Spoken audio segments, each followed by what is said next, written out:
Guys, today I'm going to be going over a few concepts in JavaScript with you all. The first being what is variable hoisting and function hoisting.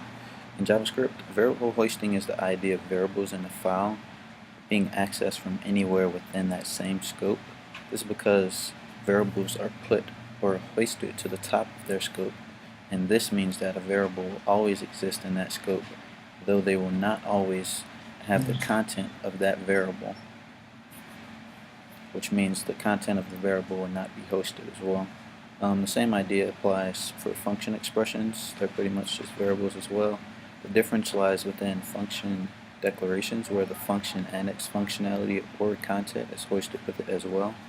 The next concept I'm going to be going over with you guys is how to add a method to a class that's already been defined.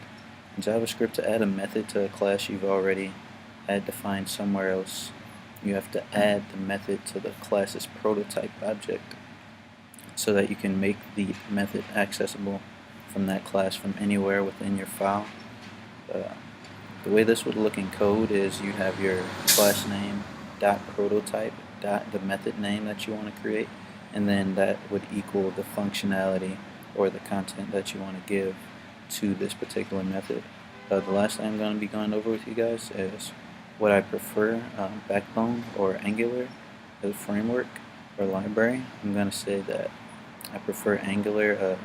It's new, it's fresh. I prefer it over Backbone. I feel like Backbone is a bit outdated. The docs are really good for Angular. At the moment, I'm kind of struggling to learn both, but given the choice, I would choose Angular at the moment. I feel like I'm more aware of the tools that Angular has.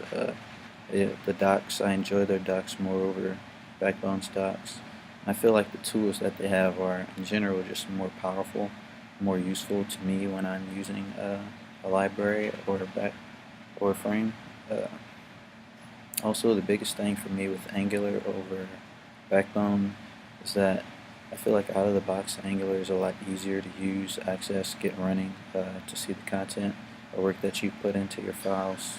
And that's all I have for you guys. Let me signing off, y'all.